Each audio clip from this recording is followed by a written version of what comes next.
and screamed.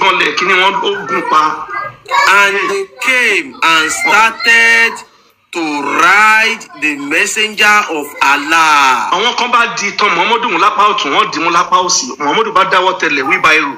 Wọ́n bá ń fa Muhammadu bó ṣe ń ti pa tú pé bó ṣe ń dó Muhammadu nìyẹn. Nígbà tó ń dó Muhammadu lọ, ìyá ìnira ẹ̀ pọ̀ fún Muhammadu. Muhammadu bá bẹ̀ yìí jẹ́ kó máa ṣe yí, ó máa ṣe yá Allah, yá Allah, yá Allah, yá Latif, yá Latif, yá Latif. Muhammadu ọ̀wọ́ yẹn ya wèrè. Muhammadu ń ṣe méjèèjì ni wọ́n ń dó Muhammadu ń dó wọn. So tabagẹ́lẹ̀ obìnrin kan máa sọ pé Muhammadu rán sallallahu alaihi wasallam, Muhammadu wọ́n ń dó òun náà dẹ̀ tún dó wọn.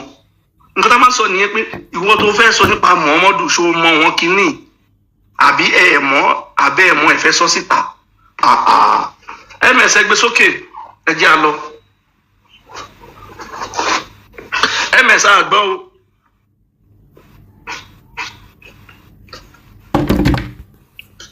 Muhammadu bá ṣe yá Allah, yá Allah, yá Allah.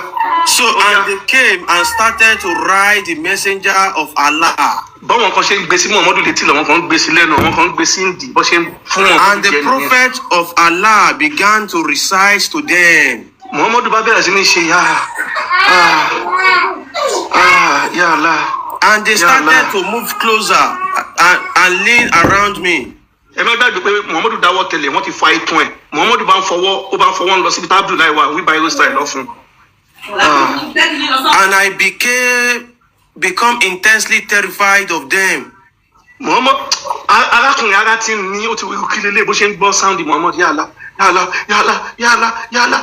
Gìnìgìnì ti mú arákùnrin. So I sat down. Arákùnrin bá jókòó, ara ẹ̀ ò lè gbá mọ́. Irú kí lélẹ̀ yìí. Irú kí lélẹ̀ yìí.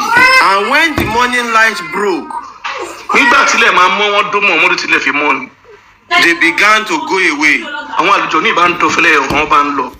The messenger of Allah came back exhausted. Nígbà tí Muhammadu máa fi súnmọ́ Abdullahi. Exhausted and in pain. Ó ti rẹ Muhammadu, gbogbo ara ń ro, ìdí ń ta, bẹ́ẹ̀ lẹ̀ jẹ́ ìjọ ń díẹ̀, gbogbo ara ẹ̀. Practically in pain. Ó ti rẹ Muhammadu, ó ti rẹ wọ́n ti dó pa. From how they had riding him.